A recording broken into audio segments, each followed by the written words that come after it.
Coming up on the Get Lean, Eat Clean podcast. There are a variety of nutrients that play a role in our capacity, our ability to produce energy, also known as ATP, and also play a role in our production of thyroid hormones, in our capacity to feel satiated. So things like, B12, things like omega-3 fatty acids, vitamin D, selenium, iodine, these are all nutrients. If they are not in the optimal level, which again, just like we talked about with insulin, there's a big difference between lab normal and optimal. They're going to play a role in slowing down the metabolism. This week, I interviewed the founder of Well Empowered, Dr. Jessie Haymeyer. Dr. Jessie practices data-driven, heart-centered functional medicine. We discussed the importance of adding resistance training to your routine, along with labs to get tested, 5 overlooked root causes of a slow metabolism, Dr. Jessie's principles of natural health, is there such a thing as natural Ozempic, and her one tip to get your body back to what it once was. Really enjoyed my interview with Dr. Jessie. I know you will too. Thanks so much for listening and enjoy the show. All right, welcome to the Get Lean, Eat Clean podcast. My name is Brian Gryn, and I have Dr. Jessie Haymeyer on. Welcome to the show. Thanks so much, Brian. It's a pleasure to be here with you and your community. Yeah, great to meet you. We just found out we're from the same area, so very exciting. Small world. Yes, north suburbs of Chicago. Let's give a shout out. Yeah. And you moved since away. You're in a remote area. I won't say where because I know you're trying to stay low key. No, that's okay. You can, Okay. you might hear some yodeling in the background. It's inevitable here in Switzerland. People just randomly break out and yodel. It happens. Oh, really? Okay. Yeah, no, not really, but That'd be cool. It would. Yeah. And you're in functional medicine? Exactly. I am in functional medicine. I also like to call it data-driven natural medicine. So some people might be familiar with the term functional medicine, but really that's what it is. It's taking a data-driven root cause approach to understanding what's at the source of symptoms or health conundrums and facilitating healing through addressing the root causes. And what made you get into this area? To me, it really lives like, a law like gravity, right? Like try and argue with gravity, it's probably not going to turn out well. But it really lives like that kind of a truth that when we feel our best and we look our best, we're able to be our best.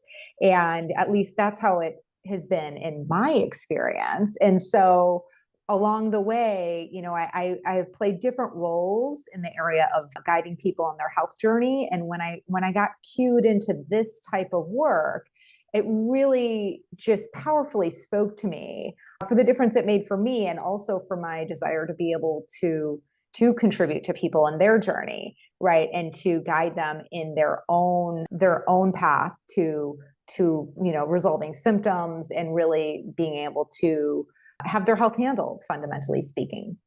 Okay. Yeah. And like, what's a typical client for you? Is there a certain avatar? Yeah, well, so definitely I work with a lot of people who at the very least have like a side of weight loss, right? It's like, okay, digestive distress with a side of weight loss. But for some people, that's their main commitment, right? They really get that they've inherited a broken paradigm in this area of life.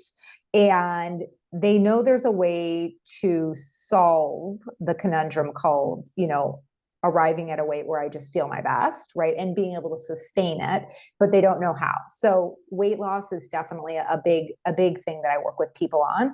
But I also work with people on everything from digestive distress to hormones gone wackadoodle to skin challenges, whether that's acne or psoriasis. And that digestive distress world, that might be, irritable bowel syndrome, or it might be an autoimmune condition such as Crohn's or ulcerative colitis. So all these different things, they just really respond well when we can understand what the source of dysregulation or is. Then we can support the body. We can, move forward in a targeted way to allow for healing. And I also noticed you used to do super slow.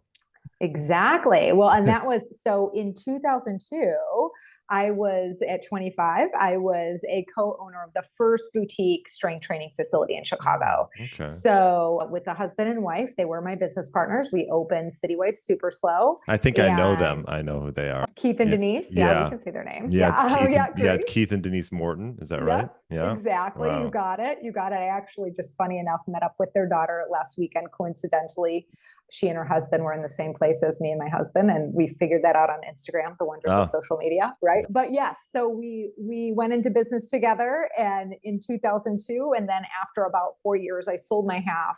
And really, that was my, like, I love this. I love being able to make a difference in people's lives in the area of health and well-being. And I saw that I wanted to expand my capacity to do so. So from there, I made my way back to school, to graduate school. And but when I'm back in Chicago, I still go to Citywide Super Slow. So 22 years later, still there, still Wow. going strong. And oftentimes I run into some of the same people who were there when in 2002. And, some of the trainers two of the trainers in particular have been there probably since like 2003. So Amazing. it's kind of like a home away from home. Yeah, I've done some of those workouts. They're not so easy. No, exactly. People hear Yeah. the word slow and they're like, oh, I could do that. It's like, Right. yes, you can. And Right. don't confuse slow with easy. Right. Yeah. And what's your routine like now? Like, obviously, are you still into resistance training and things like that? Absolutely. Yeah. It's just like, it is such a foundation, right? And, prior to being introduced to Super Slow, I was, like many people, I know this is Keith's story also, a cardio addict, right?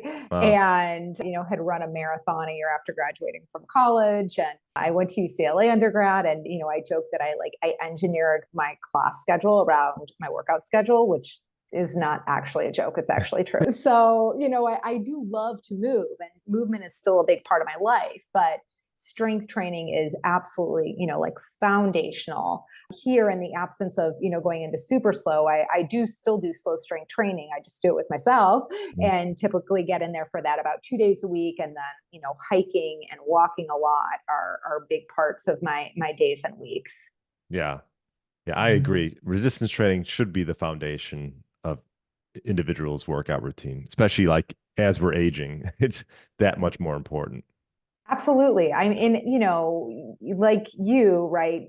Movement and exercise has been super important to me for a long time. And I'm still always amazed. It like never ceases to amaze me what a difference it makes. And whether it's aches and pains or just overall, my mood or the shape of my body or my resilience, it's just I can't applaud strength training enough. Yeah, totally agree. I mean, it's easy to get caught up on what the scale says, but I think it's important to just start building in these routines and habits, and then the scale can sort of be I think a false determinant of health per se.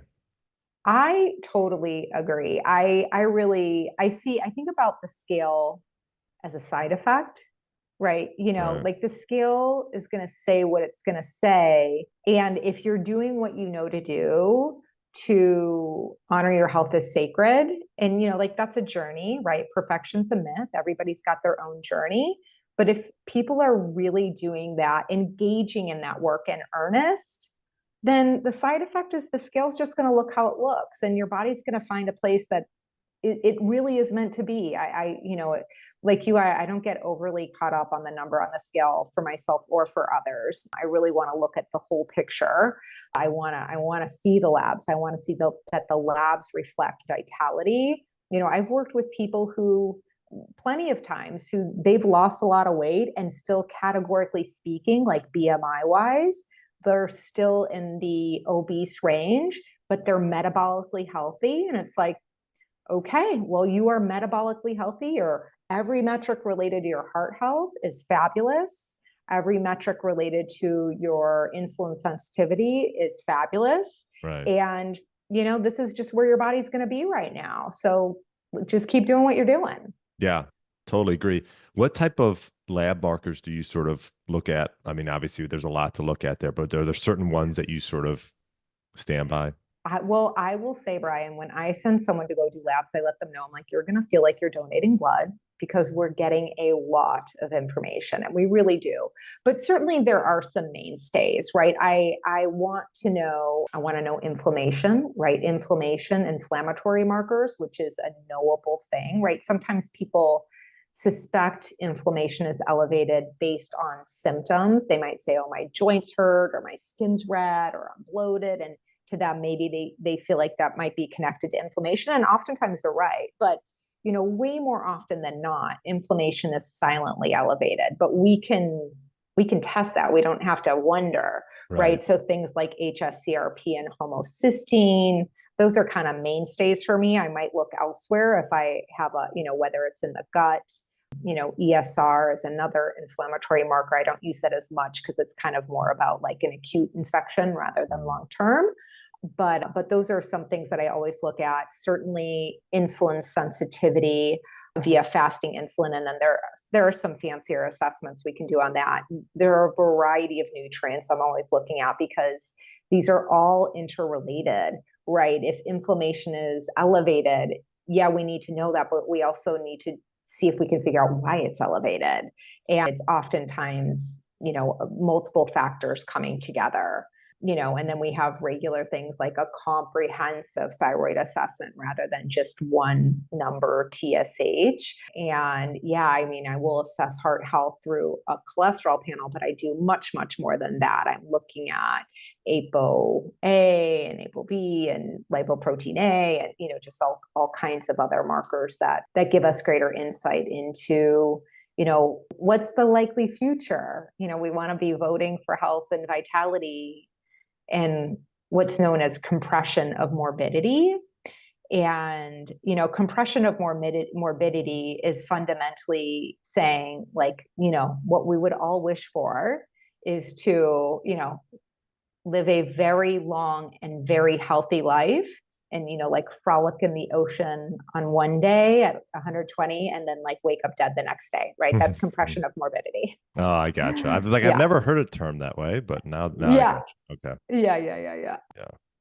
Regarding like metabolism, I wanted to ask you, this was on your website as well, like 5 commonly overlooked causes of a slow metabolism. Yes. Well, the number one is elevated inflammation. Okay. And I actually wrote my thesis paper on this for my master's. It's just super duper interesting. But, like the long story short is inflammation is designed, we should have more inflammation if we're injured or if we're ill. It actually serves a purpose in the healing process. And if you go back hundreds and thousands of years, it would have been really important to our ancestors if they were injured or ill to be able to conserve the calories they had, right? Because they couldn't go out and get more food if they were injured or ill. So same thing happens today, regardless of the source of inflammation, right? So when inflammation is chronically elevated, and again, we can measure that, then the body is going to do 2 things. It's going to slow down the metabolism. It's going to conserve fuel. It's also going to tap down our satiety hormone. So meaning you're going to be hungrier, right? So your metabolism is going to be slow and you're going to be hungrier. So that's one thing, that elevated inflammation. Another thing that commonly is, unrecognized contributor to a slow metabolism is suboptimal insulin sensitivity, which is different than abnormal. So fasting insulin, which, we mentioned briefly before, when we do a lab test, lab normal is often up to 20, 23, in that range. But to me, anything above 7 is suboptimal. That's a huge gap, right?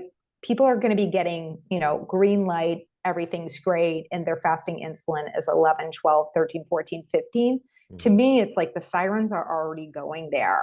And the reason that this is so, as it pertains to your metabolism, is when insulin sensitivity is decreased, fundamentally what we're going to do is our body's going to produce more insulin. Insulin's job is to help cells absorb glucose, one of its many jobs.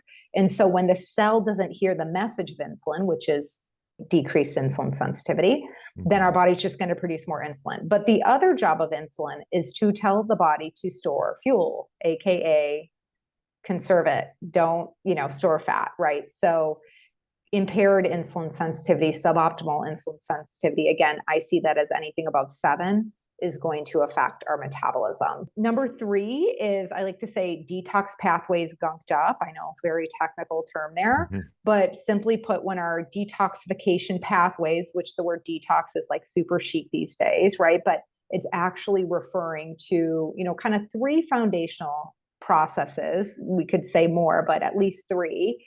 And if those aren't working very well, toxins will be elevated, which create more inflammation. But also, one of the things that's commonly just, not known by a lot of people is that our hormones go through those detox pathways also.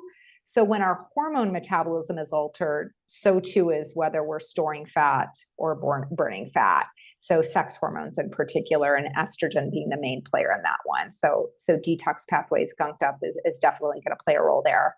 Number 4 is nutrient insufficiencies. There are a variety of nutrients that play a role in our capacity, our ability to produce energy, also known as ATP, and also play a role in our production of thyroid hormones, in our capacity to feel satiated. So things like, B12, things like omega-3 fatty acids, vitamin D, selenium, iodine, these are all nutrients.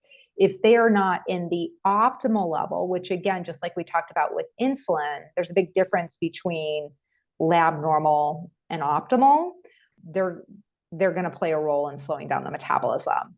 And then the 5th and final aspect that is commonly overlooked is stressors of all flavors, right? So oftentimes when we think about stress, we think about psychological stress, emotional and psychological stress, and that is a real stress, right? We can all relate to that. But beyond the psychological stressors, we also have physiological stressors. In physiological stressors, these could be things like chronic infections. They could be things like low nutrients. They could be things like blood sugar roller coaster, insufficient sleep, right? These are all different types of physiological stressors. And the punchline of all of them, whether it's psychological or physiological, is elevated cortisol. And elevated cortisol is one of our body's favorite fat storage hormones, right? It's gonna cue the body store fat. It's also going to, decrease that satiety hormone message, so to speak. So it's gonna make us hungrier. It's also going to promote cravings in other ways. But those are the 5 things that are commonly overlooked as sources of slow metabolism. And do you have like what are some of your best outcomes with some of your patients that you've had through the years? Yeah, I mean, it depends on, best outcomes. Okay, let's see. Like, I love yeah, you talking could just about this, pick right? 1 or 2. Yeah, I'll pick a few. Well, so one thing that comes to mind is there was a woman who I worked with who she came to see me after her second babe, and she was exhausted. And she's like, "Listen, I know having kids makes you tired. This is like another level, right?" It was like not normal level of fatigue. She'd had some labs done before coming to see me, and her liver enzymes were elevated. She had done the appropriate follow-up to make sure there was nothing, quote unquote, scary going on. There was no pathology. There was no disease state. So they were kind of like, don't know why. I'm like, well, yeah, there's a reason, right? So we dug in and we poked around and we found a few different causes of the elevated liver enzymes. But we also, related, because again, nothing lives in isolation in our body, right? Even though, a more traditional approach will put things in little buckets and send you to specialists, which has its place. I'm not anti that. In her case, she really just did need an integrated approach. So we found that she had a variety of nutrients that were super low. Inflammation was elevated for her. We got to work and we did all these things. And of course, yes, within a couple of months, not only was energy absolutely, it had completely shifted for her. She felt like a new person. But one of the things that was really cool was about 6 months later, in an appointment, casually she said, "Oh, you know what? I forgot to tell you. I stopped taking my anxiety medication." Now, she'd been on anxiety meds for, a year and a half or so. It wasn't a problem for her. It was working for her. It was never a commitment of hers or of mine to get her off the meds. They were doing what they needed to do. But she found that through this process of healing, it, not surprisingly, altered her production of neurotransmitters, which changed her baseline. So she no longer needed those meds anymore. Incidentally, yeah, she lost 15, 18 pounds and she's kept it off. So that's one example that really just shows in a holistic way how many things show up in different manners, and it's all interrelated. Do you do, other than blood tests, do you do any like saliva tests? Oh, yes. Okay. Yeah. I test all the things, right? Whether Yeah. it's saliva or urine or stool. Yes, Okay. and we want to do the right test for the right person, right? So there's, almost an endless amount of tests we could do. But Sure. when I meet with people, I'm listening for, okay, what's actionable? To me, it's all interesting, but we don't want something to just be interesting. We want something to be interesting and actionable. So, we try and be as targeted as possible. But definitely we're doing, the salivary assessments, sometimes urinary assessments of sex hormones is a really important component because we can see how things are metabolized in a way that saliva doesn't show. And then, stool analysis, it gives us a really great look at the microbiome and where our points of leverage are there. So, yeah. Mm-hmm. Yeah, I agree. I mean, I think the testing is great. I think you can probably over test. 100%. And you're like, yes. and it's, first of all, it's not cheap. It's Oh my fairly gosh, expensive. it's so expensive. Yeah. Yes. I've done some of myself and it's like, okay, like, yeah, you just want to sort of stick with the basics, I feel like, and go from there. Totally. And also, a few things to your point, Brian, like it can be information overload, Right. which then it's like, okay, it's like diminishing returns because now you're so overwhelmed, you don't even know where to start. Even if I'm guiding you, right? It's still like, whoa. But even beyond that, it's like oftentimes simple is most powerful, right? If we can find 3 points of leverage and really maximize those, like the spiral of benefits, it's like, boom. It just makes a huge difference over time. What are like some of your main principles when it comes to just like pillars of health? I know you've talked a little bit about that, but like, are there certain ones that you sort of go back to? You talk about the basics with your clients. Yeah. I mean, I don't think there's anything like super novel, I'll say here, but nutrition just plays such a powerful role in our health and well-being and our long-term, prospects for vitality. So the other thing about that I'd say is I find that people navigating their relationship with food and what it means to fuel their body in a way that's self-honoring across different environments and with different people and across different emotions, it may be one of the more challenging things they ever do. And it's also one of the most transformative things they ever do. So it's worth every ounce of care and attention that people give to it, right? It really, yes, we're bringing in data, but when I work with people, it really is a heart-centered approach in the sense that I think it's, people need to be clear and connected to their why. And that is one of the things that we bring into this work. So I would actually put that as one of my pillars is I call it authoring your vision of vitality. And, fundamentally, when someone authors their vision of vitality, what they're bringing words to, because mostly I find it somewhere in there, they just haven't given words to it yet, is, what they see as their experience of thriving and also what it would make available for them in their life. And so when they're connected to that, the work itself changes, like their reasonings why they're working with you. Yeah. Absolutely. Absolutely. Yeah. And it no longer occurs, because I mentioned a little bit about this inherited paradigm, and the inherited paradigm is really one of self-aggression, right? It's the all or nothing approach. It's deprivation or overindulgence as like the two options, which is, bull, right? But it really is the pervasive paradigm. And when people step away from that and start to step into, okay, what would it look like to live aligned with my vision of vitality? It really is a journey born of self-love. and choices that were challenging before suddenly, but also slowly, it's kind of a little bit of both, become not so hard, just like not so big of a deal.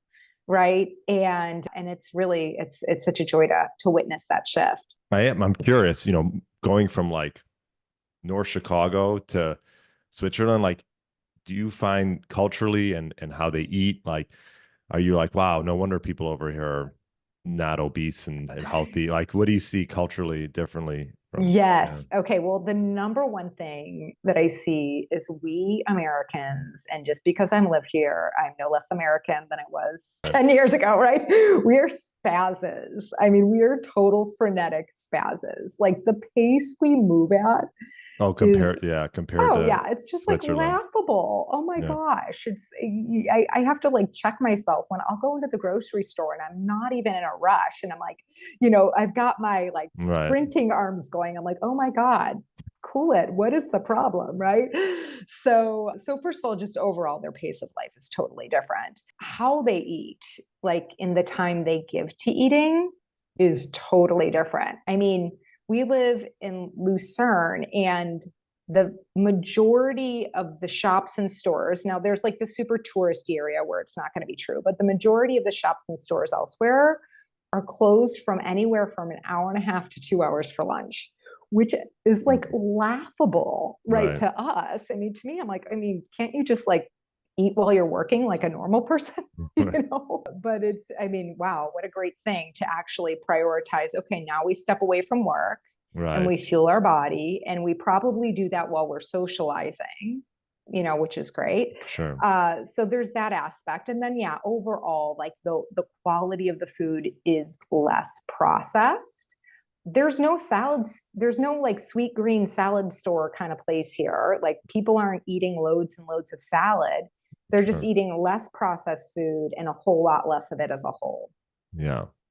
Yeah, that's interesting when you go to just different areas across the globe, like how culturally different they are than in the United States. Yes. Yeah, that's interesting. You talk about like, is there such a thing as a natural Ozempic? So I was curious. I wanted to ask you about that. Yeah. Well, to touch into that, we want to look at like, okay, how does Ozempic work? Right. And Ozempic works in a few different ways, rather. One is it slows the emptying of food from your stomach. Two is it increases satiety hormones. Three is it decreases hunger hormones. And four is it stabilizes blood sugar. So if we take each of these, we can kind of tap into like, okay, what are the natural things that achieve the same physiological impact? Well, slowing emptying of stomach from your food, fiber, okay, great. Sure. Increasing satiety hormones, fiber, protein, healthy fats, anti-inflammatory fats, great. Decreasing hunger hormones. If we're eating to keep our blood sugar levels stable, that will be a point of leverage there. Omega-3 fatty acids decrease hunger hormones. Stabilizing blood sugar, that's really keeping sugars and simple carbohydrates to a minimum and making sure we're getting protein, fats, nutrient dense carbs at every meal, right? So collectively, yeah, we have some really great points of leverage for each of these. There are some supplements that can be helpful as well. Berberine and vitamin D, they each work in different ways. Omega-3 fatty acids, we could say also. They pull different levers along this, but we have lots of really fabulous ways to mimic the impact But it takes too long. Ozempic. Yeah, but it takes too long. Right, Right, exactly. right. Right. And again, therein lies our frenetic American ways, right? So slowing down is maybe perhaps the most powerful way to begin one's journey. Yeah. I mean, I know people who have gone on it, and like, to each their own, right? I'm not going to judge them. And because, some of these individuals may have been struggling for a while, for decades, and they needed something to jumpstart them. And I will say though, the people that I see that's on them, it looks like they're sick, like they're closed. I don't know. It just looks like, I feel like if you're going to get on it, you should probably like resistance train alongside it, so you don't like just completely shrink. and 100%, a you know, hundred so percent. Yeah. And, um I will say one of the things that I found interesting is there was an article I read a couple of weeks ago that was speaking to, will these, manufacturers of ultra processed foods start to shift, right? Because they're taking a hit from this Ozempic era, interesting. because the Yeah. people who ate the most of them, most, right, who were a disproportionate amount of their customers are beginning Ozempic and eating less, and so eating less of their food, right? Will they begin to shift what they're making and ultimately create more nutrient dense food? I guess that would be the best side effect of this moment. Yeah. Oh yeah. But yeah, I mean, the because people are eating less and their absorption's shifted a little bit, right? It is more difficult for them to get their protein needs met as well as their nutrient needs. And like, let's just say someone's starting out. I think it's easy to feel overwhelmed. We talked about all the tests and this and that. Where would you say a good place for people to start if they're just getting going on their weight loss journey? Yeah, my encouragement is to start first with telling the story of what it would be you in 5 years, what it would be like to be you in 5 years thriving.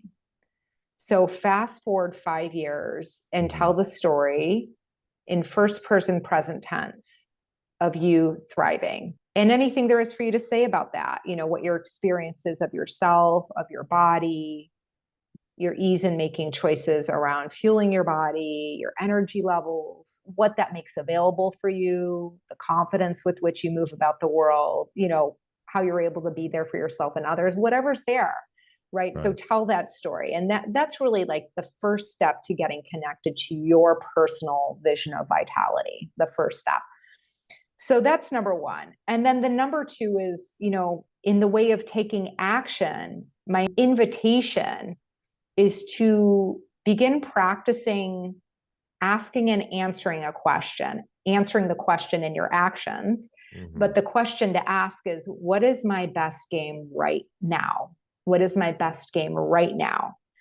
And, you know, this could be around, your nutritional shifts, and it could be as simple as having 3 pieces of pizza versus 5. If that's your best game right now, wonderful. It could be around movement, going for, okay, I intended to work out for 30 minutes, but I got, wrapped up in my work and now I have 10 minutes. So I'm going to go for a 10-minute walk as opposed to nothing, right? It could be around sleep. Maybe you find yourself, you awaken from your social media haze and you go, holy cow, I've been scrolling for God. 45 minutes longer than I meant to, right? Okay, well then, okay, what's my best game right now? Putting it down right now, right? Putting it down right now, shutting it off, going to bed. So, just bringing that question with you and answering it in earnest in the moment with your actions. Yeah. Love that.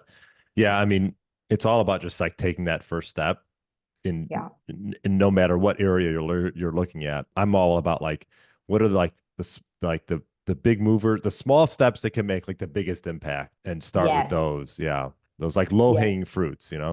Yes, I totally agree, Brian. I totally agree. And to me, like in the way of nutrition, it's like, okay, can you start your day in a way that keeps your blood sugar level stable? That's like spiral Sure. up benefits, right? Sure. That means avoiding high sugar, simple carbs, making sure you have sufficient protein, some anti-inflammatory fats in there. Mhm. What is your routine like, eating and working out routine? We talk a lot about that on this show. Yeah. Yeah. Well, most weekdays, I start my day with a smoothie. I've never found that intermittent. I know a lot of people are into intermittent fasting, and my commitment is people find what works for them. And if it Sure. works for you, it's sustainable and it produces the outcomes you care about, right? So that's my metric for working, right? And so Monday through Friday, I start my day with a smoothie. On the weekends, my husband and I have avocado toast, Yeah. some eggs and avocado and lox, and I have a salad every day for lunch. I love salads and I make mine really, really interesting, leftover roasted veggies and some kind of protein and avocado. And I love my salads. And then Mhm. dinner is, some kind of protein and lots of veggies, really. And sometimes we'll do some black rice, sometimes we'll do some lentils or lentil pasta. But that's kind of from a high level what my nutritional days look like. And because of the time schedule, I will often get out and get some movement in the morning before I sit down at my desk for work. And then whether that's going to the gym or going for a hike out back, or going for a walk through town, I'll kind of mix and match that throughout the week.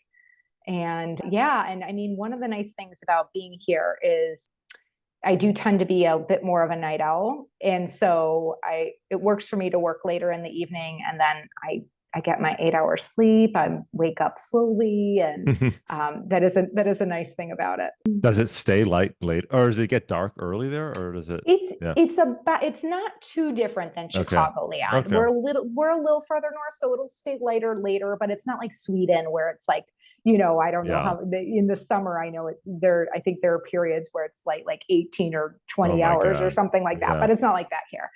Yeah, it's kind of more like northern Michigan, I'd say. Okay, not too different. Yeah. What's one thing you've changed your mind about in the past 10 years?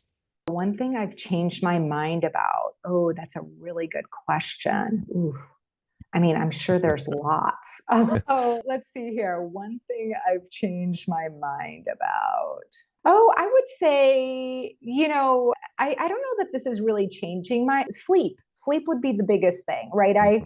The joke my dad used to say about my mom's family, that my mom's the oldest of 8, and she used to say, the Hans don't get tired. They just run around until the feeling goes away. And so I kind of inherited that tendency. And probably about 5 or 6 years ago, I was introduced to Matthew Walker, who wrote the book, Why We Sleep, right? And I mean, it's like a funny thing because we need sleep, right? But I have always found for myself, when I really learn things on a deeper level, when I understand the physiological impact and see really look under the hood at the magic that happens on a physiological level, it helps me get myself on board in a way that, just kind of knowing we should sleep, right? Never really did the trick. So for me, it really has been shifting how I prioritize sleep.